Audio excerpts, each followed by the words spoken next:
ചില കഥകൾ എത്ര കേട്ടാലും നമുക്ക് മടുക്കില്ല.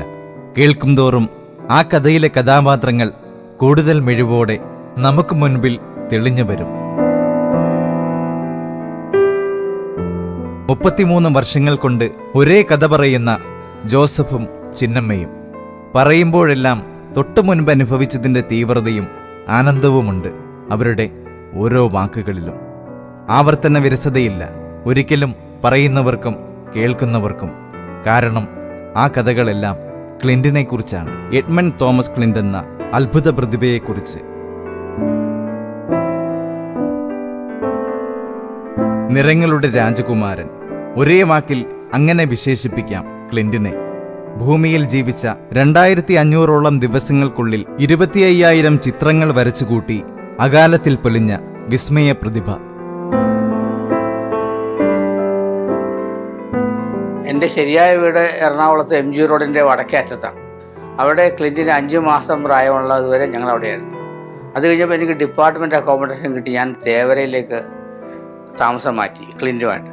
അപ്പോൾ ഒരു ദിവസം ക്ലിന്റ് ഏതാണ്ട് ഒരു 6 മാസം പ്രായമുള്ള സമയത്താണ് ക്ലിന്റിൻ്റെ അമ്മ കണ്ടത്. ക്ലിന്റ് ഒരു കൽക്കഷ്ണം കൊണ്ട് കമന്ന് കിടന്ന് താഴെ എന്തോ ഇങ്ങനെ കമന്നിടക്കുന്ന കുട്ടി താഴെ എന്തോ ഇങ്ങനെ ഒരയ്ക്കുന്നു.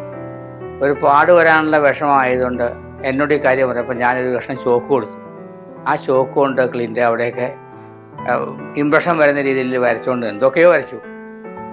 അതാണ് ആദ്യത്തെ ക്ലിന്റിൻ്റെ ആർട്ട് വർക്കായിട്ട് ഞങ്ങളുടെ ഓർമ്മയിലുള്ളത്. അത് കഴിഞ്ഞ് ക്ലിന്റ് ചോക്ക് കൊണ്ട് ഇങ്ങനെ വൃത്തങ്ങൾ വരച്ചു. ചെറിയ വൃത്തം, വലിയ വൃത്തം, അതങ്ങനെ വൃത്തങ്ങൾ വളരെ വലുത്. ക്ലിന്റിൻ്റെ നീളം ഡയാമീറ്റർ ആയിട്ടുള്ള വലിയൊരു വൃത്തം വരച്ചപ്പോഴാണ് ഞങ്ങൾക്കിതൊരു അത്ഭുതമായിട്ട് തോന്നിയത്.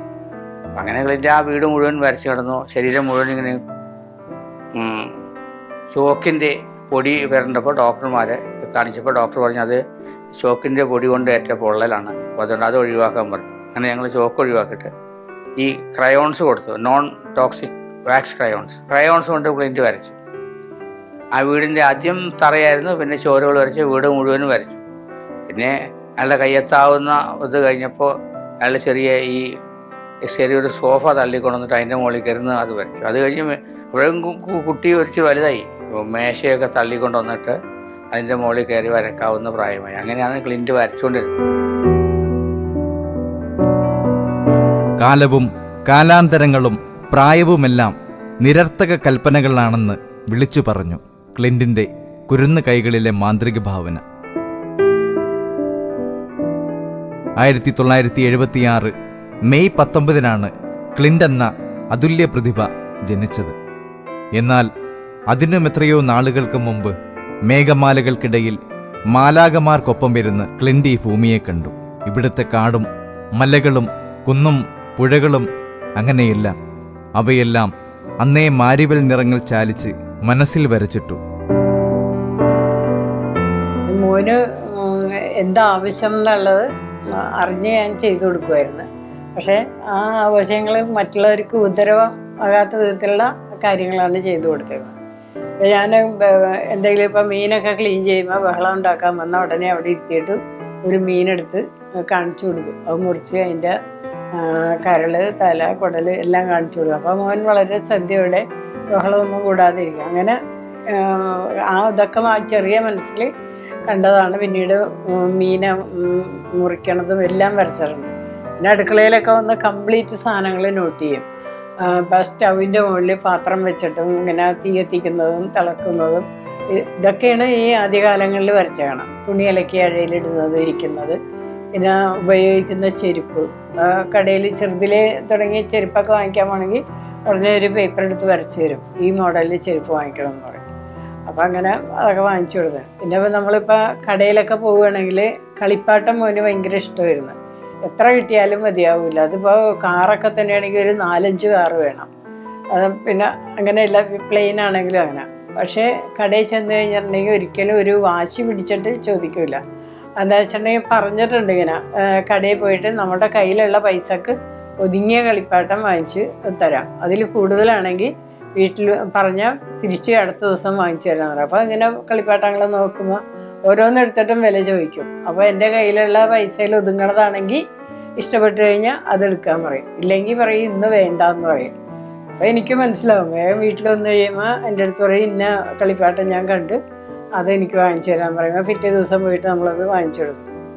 അപ്പോൾ ആ കടക്കാരനൊരു ദിവസം എൻ്റെ അടുത്ത് ചോദിച്ചു, ഇതെന്താ ഈ മോൻ എല്ലാ കളിപ്പാട്ടവും ഇങ്ങനെ വില ചോദിച്ച് ചിലപ്പോൾ വാങ്ങിക്കാതെ പോണേ എന്താണെന്ന് ചോദിച്ചു. അപ്പോൾ ഞാൻ പറഞ്ഞു ഇങ്ങനെയാണ്, പൈസ കയ്യിലുണ്ടാവില്ല, അപ്പോൾ അത് പിറ്റേ ദിവസം വന്ന് വാങ്ങിച്ചു കൊടുക്കും. അപ്പോൾ അയാൾ പറഞ്ഞു അതിന് കുഴപ്പമൊന്നുമില്ല, നമ്മൾ അറിയുന്നവരല്ലേ, എന്ത് വേണമെങ്കിലും എടുത്തുകൊണ്ട് പോയിക്കൊണ്ട് പിറ്റേ ദിവസം തന്നാൽ മതി എന്ന് പറയും. പക്ഷെ അങ്ങനെ എടുത്തു കഴിയുമ്പോൾ ക്ലിൻറ്റിന് അതൊരു ഇതാവുമല്ല, പിന്നെ എപ്പോഴും അങ്ങനെ എടുക്കാനുള്ള ഒരു താല്പര്യം വരുമല്ലോ. അപ്പം അതുകൊണ്ട് അങ്ങനെ അതൊക്കെ ഒഴിവാക്കുക. അപ്പം അവ കാര്യങ്ങൾ പറഞ്ഞു കൊടുത്തു കഴിഞ്ഞാൽ മോനും പെട്ടെന്ന് മനസ്സിലാവുക. ക്ലിന്റ് ജനിക്കുമ്പോൾ ജോസഫും കുടുംബവും തേവരയിലായിരുന്നു താമസം. 6 മാസം പ്രായമുള്ളപ്പോൾ കയ്യിൽ കിട്ടിയ ഇഷ്ടിക കഷ്ണം കൊണ്ട് വെറും തറയിൽ നേർരേഖകൾ വരച്ചു തുടങ്ങി. ആ സമയത്ത് സെൻട്രൽ ഇൻസ്റ്റിറ്റ്യൂട്ട് ഓഫ് ഫിഷറീസ് ടെക്നോളജിയിൽ ഉദ്യോഗസ്ഥനായിരുന്നു ജോസഫ്. 1 വയസ്സായപ്പോഴേക്കും ക്ലിന്റിന് പേപ്പറും ചായക്കൂട്ടുകളും തികയാതെയായി.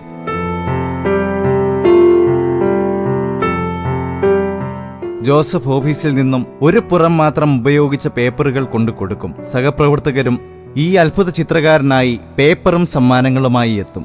ഒരു ദിവസം ചുരുങ്ങിയത് 300 ചിത്രങ്ങളെങ്കിലും ക്ലിന്റ് വരച്ചു തീർക്കും. അമ്പരപ്പിക്കുന്ന കൈവഴക്കവും അപാരമായ മനോധർമ്മവും ചാലിച്ചു ചേർത്ത പ്രതിഭാധനനെ പോലെ.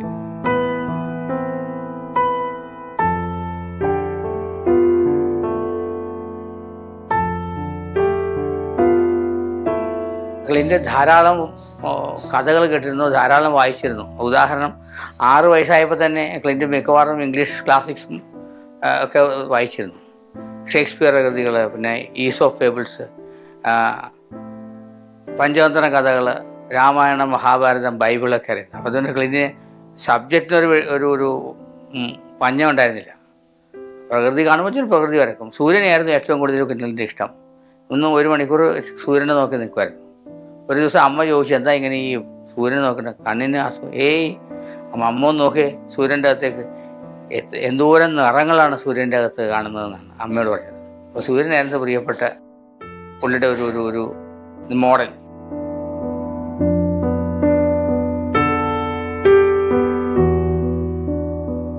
ഒരു ദിവസം മകന് ചുറ്റും ലക്ഷണമൊത്ത ഒരു വൃത്തം കണ്ട അമ്മ അമ്പരന്നു. ഇതെങ്ങനെയെന്നറിയാൻ മകനെ നിരീക്ഷിച്ചു. കൈവിരലുകൾക്കിടയിൽ ചോക്ക് പിടിച്ച് അടിവയർ തറയിലൂന്നി ഒറ്റക്കറക്കത്തിലൂടെ ചുറ്റും വൃത്തം വരച്ച മകന്റെ ബുദ്ധി കണ്ട് അവരമ്പരന്നു. അതൊരു തുടക്കം മാത്രമായിരുന്നു. പിന്നീട് അവൻ വരച്ച ഓരോ ചിത്രങ്ങൾ കണ്ടവരും ആ അമ്പരപ്പിൽ നിന്നും മുക്തരായില്ല. ഓർത്തിട്ടും പറഞ്ഞിട്ടും അവസാനിക്കുന്നില്ല ആ കുരുന്ന് പ്രതിഭ സമ്മാനിച്ച നിമിഷങ്ങളുടെ ധന്യത. ചിത്രങ്ങൾ വരയ്ക്കാനായിട്ടെന്ന് വെച്ചാൽ മോനിങ്ങനെ 1 വയസ്സും 3 മാസം ഉള്ളപ്പോഴാണ് പേപ്പറിൽ വരച്ചു തുടങ്ങി. അതുവരെ നിലത്തും മതിലയിലൊക്കെ വരച്ചു. അപ്പോൾ ഞാനെന്താ വെച്ചിട്ടുണ്ടെങ്കിൽ മോൻ്റെ ഒരു നേരം പോക്ക്, ചിത്രത്തിനൊന്നും ഒരു വിലയും കൊടുത്തിരുന്നില്ല. ഇവൻ വരച്ചിടും, നമ്മൾ ഇപ്പോൾ എന്തെങ്കിലുമൊക്കെ പൊതിഞ്ഞ് ചിലപ്പോൾ ആർക്കെങ്കിലും കൊടുക്കും. അപ്പോൾ ഞങ്ങൾ ഈ ഫ്ലാറ്റിൽ താമസിക്കുന്നതുകൊണ്ട് എല്ലാം ഈ ജനലെ കൂടി താഴ്ത്തോട്ടിടും. അപ്പോൾ അടുത്ത വീട്ടുകാർക്ക് ചിലപ്പോൾ എന്തെങ്കിലും കൊടുത്തതായിരിക്കും. ഇവനിങ്ങനെ നടന്ന് പുറകു വശത്ത് ചെല്ലുമ്പോൾ ഇത് കാണും. അപ്പോൾ എടുത്തുകൊണ്ട് വരും. അപ്പോൾ എൻ്റെ അടുത്ത് ബഹളം ഉണ്ടാക്കും, ഇത് ഞാൻ വരച്ച പടം മമ്മി വലിച്ചെന്ന് കളഞ്ഞു. അപ്പോൾ ഞാൻ പറയും, ഇത് വേറെ ഏതോ പിള്ളേരാണ്. ഇല്ല, എൻ്റെ പടം എനിക്കറിയാം, ഞാൻ വരച്ചതാണെന്ന് പറഞ്ഞ് ബഹളമാണ്. പിന്നെ അവസാനം ഞാൻ ഒരു കാര്യം ചെയ്യും, കാർഡ്ബോർഡിൻ്റെ 2 പെട്ടി വാങ്ങിച്ചിട്ട് ഇങ്ങനെ വെച്ച് കൊടുക്കും, വരച്ചതിൽ ഇട്ടോളാൻ പറയും. അപ്പോൾ ഈ പടം സൂക്ഷിക്കണം എന്ന് എപ്പോഴും പറയും. അപ്പോൾ ഞാൻ ഒരിക്കൽ എൻ്റെ അടുത്ത് പറഞ്ഞു, മമ്മി ഇങ്ങനെ ഞാൻ മരിച്ചു പോയാലും എൻ്റെ പടങ്ങളൊക്കെ മമ്മി സൂക്ഷിക്കണം എന്ന് പറഞ്ഞു. അപ്പോൾ എനിക്കൊരു തമാശയായിട്ട് തോന്നി, ചില പ്രായമായ ആൾക്കാർ പറയുന്ന ഒരു ഇത് കേട്ടിട്ടാണെന്ന് വിചാരിച്ചു. അപ്പോൾ ഞാൻ പറഞ്ഞു, നിൻ്റെ പടം നീ നിൻ്റെ മക്കളെയല്ലേ പറഞ്ഞേൽപ്പിക്കേണ്ടത്, ഞാനൊക്കെ അതിന് മുമ്പ് മരിച്ചു പോവില്ലേ എന്ന് പറഞ്ഞപ്പോൾ എന്നാൽ ഞാൻ അവരോട് പറഞ്ഞോളാം എന്ന് പറഞ്ഞു. അപ്പോൾ അങ്ങനെ ഈ കാർഡ്ബോർഡ് വെട്ടി വെച്ച് കൊടുത്തിട്ട് ഇതും അതിലിട്ട് വെച്ച് ഞങ്ങളിത് വെറുതെ കളക്ട് ചെയ്ത് അലമാരിൽ വെക്കും. അല്ലാണ്ട് എന്താണ് വരച്ചതെന്ന് പോലും ഞങ്ങൾക്ക് നോക്കാൻ ശ്രദ്ധിക്കാറില്ല. അവന് വേണ്ടി സൂക്ഷിച്ചു, അത്രയേ ഉള്ളൂ. പിന്നീടാണ് ഇപ്പോൾ ഓരോ കാര്യങ്ങൾക്ക് വേണ്ടിയിട്ട് എടുക്കുമ്പോഴാണ് ഈ ചിത്രങ്ങൾ കുറേയെല്ലാം ഞങ്ങളിപ്പോൾ കാണുന്നത്, എന്തെല്ലാം വരച്ചിട്ടുണ്ടെന്നോ എന്തൊക്കെയാണ്. പിന്നെ പെയിൻറ്റിങ് പ്രത്യേകം വാട്ടർ കളർ ചെയ്തു തുടങ്ങിയ പിന്നെ അത് ഞങ്ങൾക്ക് അറിയാൻ പറ്റുക വെച്ചാൽ ബ്രഷൊക്കെ കഴുകി കൊടുക്കണം, വെള്ളം എടുത്തു കൊടുക്കണം. അപ്പോൾ അതൊക്കെ എൻ്റെ ജോലിയാണ്. അപ്പോൾ എനിക്ക് സമയമുള്ളതനുസരിച്ചാണ് വാട്ടർ കളർ ചെയ്തിരുന്നത്. അപ്പോൾ അതിന് എണ്ണത്തിൽ വളരെ കുറവായിരുന്നത്. ഫ്രീ ടൈം നോക്കിയല്ലേ കൊടുക്കാൻ പറ്റുള്ളൂ.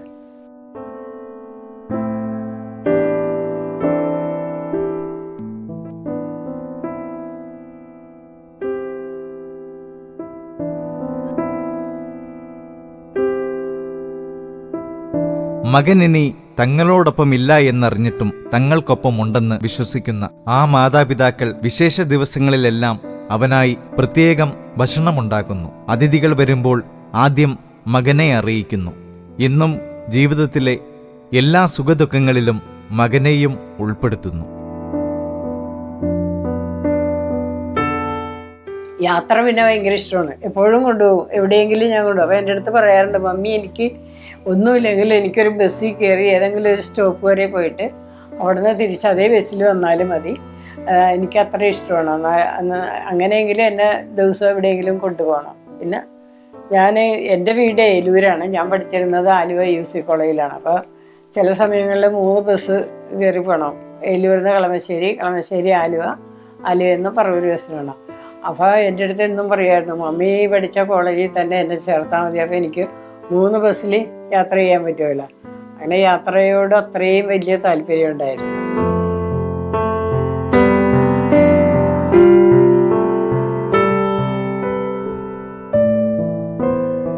അസാധാരണമായ തൻ്റെ ചിത്രരചന പോലെ തന്നെയായിരുന്നു അവൻ്റെ ഓരോ പ്രവൃത്തികളും.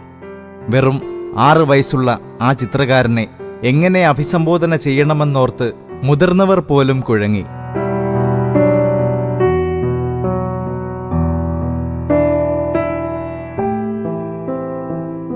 ക്ലിന്റിന് ഇഷ്ടമില്ലാത്ത കാര്യങ്ങൾ അത് ഇഷ്ടമില്ല എന്ന് വെളിവാക്കുമായിരുന്നു. അതിന് യാതൊരു സംശയമില്ല. ക്ലിന്റ് ഒരാളോട് സംസാരിക്കണമെങ്കിൽ ആദ്യമേ ഞങ്ങളോട് ചോദിക്കും, ഇയാൾ എങ്ങനത്തെ ആളാണ്, അയാളുടെ കുറിച്ച് അറിഞ്ഞതിന് ശേഷമേ പിന്നെ സംസാരിക്കുള്ളൂ. ആരെങ്കിലും വിവരക്കേട് പറഞ്ഞാൽ അത് വിവരക്കേടാണെന്ന് പറയാൻ ക്ലിന്റ് ഒരു മടിയുമില്ലായിരുന്നു. ഞങ്ങളതിനെ അയാളെ നിരുത്സാഹപ്പെടുത്തിയൊന്നുമില്ല, കാരണം അയാൾക്കൊരു ആത്മവിശ്വാസം വേണമല്ലോ. അവിടെ പ്രധാന കാര്യങ്ങളൊന്നും ഇയാളുടെ ഒരു അകന്ന ഒരു അമ്മാവൻ വന്ന് ഇയാളുടെ ഒരു ചെറിയ റേഡിയോ ഉണ്ടായിരുന്നു, ആ റേഡിയോ ഒന്ന് റിപ്പയർ ചെയ്ത് കൊണ്ടുവരാമെന്നൊക്കെ പറഞ്ഞു മേടിച്ച് പോയപ്പോൾ ക്ലിന്റ് അയാൾ പറഞ്ഞു, അത് അമ്മാവ് ഒരു കാര്യം ഓർക്കണം, ഇന്നാളെ മമ്മിയുടെ വാച്ച് കൊണ്ടുപോയതുപോലെ ആകരുത് കേട്ടോ, അമ്മയുടെ വാച്ച് കൊണ്ടുപോയിട്ട് കുറേ ദിവസം താമസിക്കാൻ കിട്ടിയത്. അപ്പോൾ അങ്ങനെ പറയാനുള്ളതുകൊണ്ട് പറയുമായിരുന്നു. ഞങ്ങൾ മഞ്ഞമ്മൽ പോയപ്പോൾ മഞ്ഞമ്മൽ പള്ളിയിൽ സ്ഥിരം പോകാറുണ്ട്. അപ്പോൾ പള്ളിയിൽ അവിടെ ചെന്നപ്പോൾ ഉണ്ട് പള്ളിയിലെ കപ്പിയാർ ഞങ്ങളെയൊക്കെ ക്ലിന്റിൻ്റെ അമ്മ വീട്ടുകാരെയും എന്നെയൊക്കെ അറിയുന്നു. അപ്പോൾ ക്ലിന്റിനോട് ചോദിച്ചു, എന്തോടോ എറണാകുളത്ത് വരാ, തൻ്റെ പേരെന്താണെന്ന്. അപ്പോൾ ഇയാൾക്കൊരു 2.5 വയസ്സ് പ്രായമുണ്ട് ക്ലിന്റിന്. അപ്പോൾ ക്ലിന്റ് പറഞ്ഞു, പശുവോ? അയാളൊന്ന് ചമ്മിയ പോലെ. ഇല്ല, എന്നാലും പേര് പറ, ശരിക്കായ പേര് പറഞ്ഞു. അപ്പോൾ ഉണ്ടവാസു എന്ന് പറഞ്ഞു. പിന്നെ അയാൾ ഒന്നും വേണ്ടിയില്ല. അപ്പം അയാൾ പോയപ്പോൾ ഞാൻ ചോദിച്ചു, നീ എന്തിനാ അയാളെ കളിയാക്കിയത്? ഞാൻ അയാളെ കളിയാക്കില്ല, അയാൾ എന്നെ കളിയാക്കിയതുകൊണ്ടാണ്. നിന്നെ എന്ത് കളിയാക്കി? കഴിഞ്ഞ ആഴ്ചയിൽ എന്നെ കണ്ടപ്പോൾ അയാൾ എൻ്റെ പേര് ചോദിച്ചപ്പോൾ ഞാൻ ക്ലിന്റ് എന്ന് പറഞ്ഞതാണ്. ഈ ആഴ്ചയിൽ എന്നോട് 2ാമത് പേര് എന്നെ കളിയാക്കല്ലേ? അതായിരുന്നു ക്ലിന്റ്.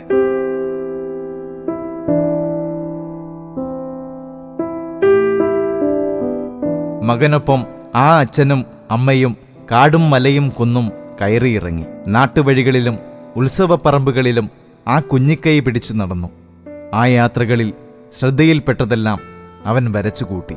ക്രൈസ്തവരാണെങ്കിലും ഹിന്ദു പുരാണ കഥകളെല്ലാം മകന് ആ പിതാവ് പറഞ്ഞുകൊടുത്തു. 33 ദൈവങ്ങളിൽ നിന്നും തൻ്റെ പ്രിയപ്പെട്ട ദൈവത്തെ ക്ലിന്റ് തിരഞ്ഞെടുത്തു. അച്ഛനും അമ്മയുമാണ് തൻ്റെ ലോകമെന്ന് പറഞ്ഞ ഗണപതി ഭഗവാന്. ഗണപതി അവൻ്റെ ആരാധനാമൂർത്തിയായി. തനിക്കും ഗണപതിയാകണമെന്നാഗ്രഹിച്ച ക്ലിന്റ് തുമ്പിക്കൈ മുളയ്ക്കാൻ പ്രാർത്ഥനയും തുടങ്ങി. 2 കൈ തികയുന്നില്ല വരയ്ക്കുവാൻ.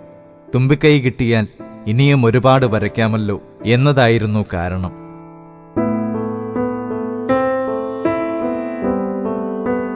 ഫസ്റ്റ് കോമ്പറ്റീഷൻ പോയപ്പോഴാണ് അവിടെയുള്ള ആളുകൾ മുഴുവൻ ഇങ്ങനെ മോൻ്റെ ചുറ്റും വരക്കുന്നിടത്തൊക്കെ ഇങ്ങനെ കൂടി നിന്ന് ഒട്ടും ഒരു ശ്വാസം വിടാൻ പറ്റാത്ത വിധത്തിൽ. അപ്പോൾ അത് സംഘടിപ്പിച്ച് അവരെ വിളിച്ചു പറയുമ്പോൾ അവരിങ്ങനെ അനൗൺസ് ചെയ്യും. അപ്പോൾ ആൾക്കാരുമായിട്ട് പിന്നീടും വരും. അങ്ങനെ ഭയങ്കര തിരക്കായിരുന്നു. അപ്പോഴാണ് മോനിങ്ങനെ മറ്റു പിള്ളേരിൽ കുറച്ച് വ്യത്യസ്തമാണ് എന്നുള്ള ഇത് മനസ്സിലായത്.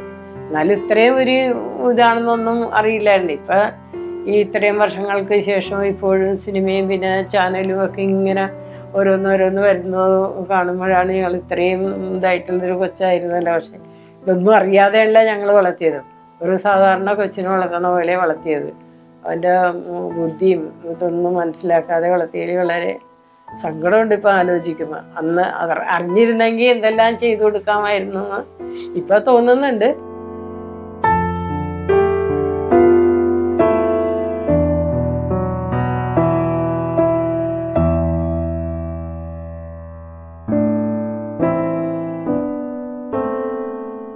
ഗണപതി ചിത്രങ്ങൾ വരച്ചു കൂട്ടിയ ക്ലിന്റ് ഗണപതിക്ക് മറ്റാരും നൽകാത്ത ഭാവങ്ങളും നൽകി.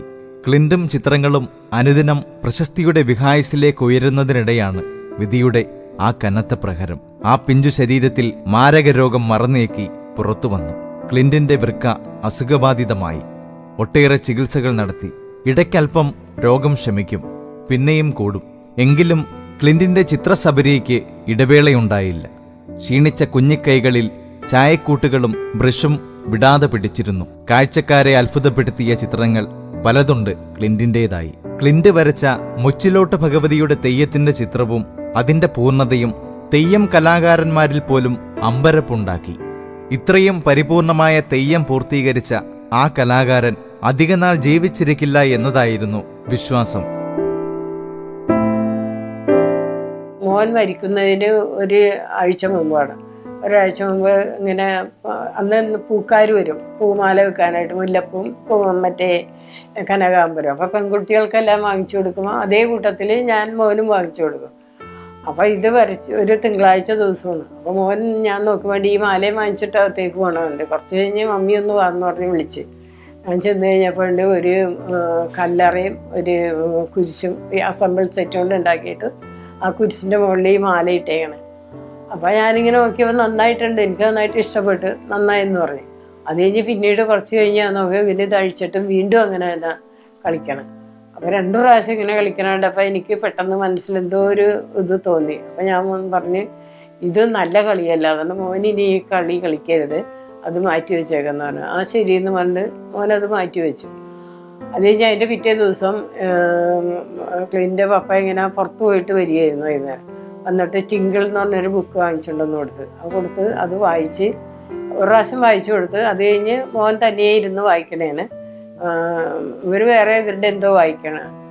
അപ്പോൾ ഇങ്ങനെ മോനെ എന്ന് ഇങ്ങനെ വിളിക്കണ കേട്ട് വേഗം ഞാൻ ഓടി വന്നപ്പോൾ എൻ്റെ അടുത്തുള്ളി മോൻ ഉറങ്ങിപ്പോയി, നീ മോനെ എടുത്തോണ്ട് പോയി കിടത്തെന്ന് പറഞ്ഞു. അപ്പം ഞാനും വന്ന് വിളിച്ചിട്ട് മിണ്ടണമില്ല. ഞങ്ങളുടെ തല ഇങ്ങനെ ചരിച്ചിങ്ങനെ ഉറങ്ങിയിരിക്കണ പോലെ നോക്കിയപ്പോൾ കയ്യിൽ പുസ്തകം നല്ല ബലമായിട്ട് പിടിച്ചേക്കണം.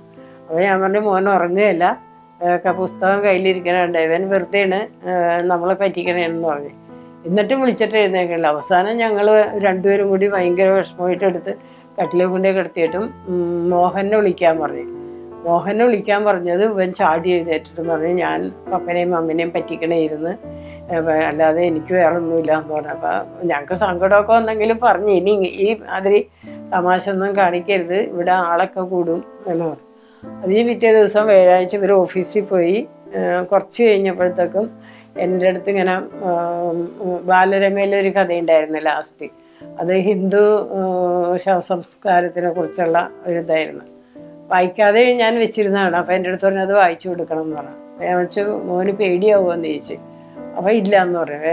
ഞാനത് വായിച്ചു കൊടുത്തു കഴിഞ്ഞപ്പോൾ എൻ്റെ അടുത്ത് പറഞ്ഞു മമ്മിയെ നമ്മുടെ ബൈബിൾ എടുത്തിട്ടും മോന് പിക്ചർ ബൈബിളുണ്ടേ അതെടുത്തിട്ട് അതിൽ നിന്നൊരു പോർഷൻ വായിച്ചു കൊടുക്കാൻ പറഞ്ഞു. ഞാനതെടുത്തിട്ടും ആ മോൻ പറഞ്ഞ പോലെ ആ പോർഷൻ ഇങ്ങനെ 2 കള്ളന്മാരുടെ നടുവിൽ ക്രിസ്തുവിനെ കുരിശെ തറച്ചേക്കണതും പിന്നെ അവർ തമ്മിലുള്ള സംഭാഷണമാണ് സ്വർഗത്തിൽ പോകുമ്പോൾ എന്നെ ചേർക്കുക, അത് വായിച്ചു കൊടുത്തപ്പോൾ അത് ഒന്നും കൂടെ വായിച്ചു കൊടുക്കാൻ പറഞ്ഞു. അങ്ങനെ അത് 2 പ്രാവശ്യം എന്നെ കൊണ്ട് വായിപ്പിച്ച്. അത് കഴിഞ്ഞ് എൻ്റെ അടുത്ത് പറഞ്ഞു മമ്മി ഞാൻ കുറച്ച് കഴിഞ്ഞ് ഞാൻ ഉറങ്ങിപ്പോകും, മമ്മി എന്നെ വിളിക്കരുത്, മമ്മി വിളിച്ചാൽ ഞാൻ എഴുന്നേക്കില്ല, ഞാൻ ഉറങ്ങിയിരിക്കും, മമ്മി കരയരുത്, ഇന്നലെ ഞാൻ ഉറങ്ങിയതുപോലെ എന്ന് പറഞ്ഞു.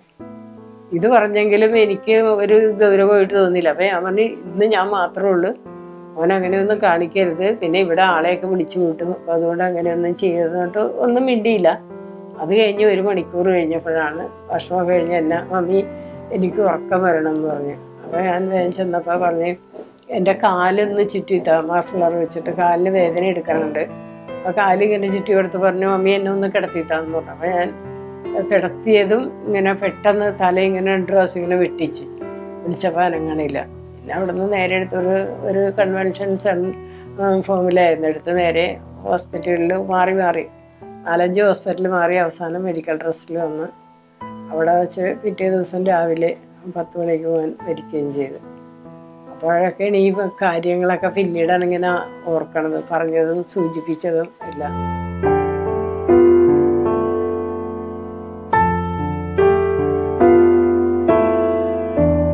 കലൂർ ജഡ്ജസ് അവന്യൂവിലെ 138 നമ്പർ വീട്ടിൽ 2ാം നിലയിലെ കോണിപ്പടിയോട് ചേർന്ന് ഒരു മുറിയുണ്ട്. അടഞ്ഞുകിടക്കുന്ന ആ മുറിയുടെ വാതിലിൽ ക്ലിന്റിന്റെ കയ്യൊപ്പുണ്ട്. ആ മുറിക്കുള്ളിലുണ്ട് ക്ലിന്റ് വരച്ചു കൂട്ടിയ ചിത്രങ്ങൾ. ഓടിച്ചു നടന്ന കുഞ്ഞു സൈക്കിൾ, ഇരുന്ന് വരച്ചിരുന്ന കുഷ്യൻ കസേര, കുപ്പായങ്ങൾ, കളിപ്പാട്ടങ്ങൾ, അങ്ങനെ ക്ലിന്റിന്റെ ഓർമ്മകൾ നിറഞ്ഞ ഒരുപാട് സാധനങ്ങൾ. ഇഷ്ടദേവനായ ഗണപതിക്കൊപ്പം പൂജാമുറിയിലുണ്ട് നിലവിളക്ക് കൊളുത്തി ക്ലിന്റിന്റെ ഫോട്ടോ. വാക്കുകൾക്കതീതമാണ് ഈ മുറിക്കുള്ളിലെ അനുഭവം. ജീവിത കാഴ്ചകൾ ചിത്രങ്ങളാക്കിയ ആ മഹാപ്രതിഭ 1983 ഏപ്രിൽ 15 ഈ ലോകത്തോട് വിട പറഞ്ഞു.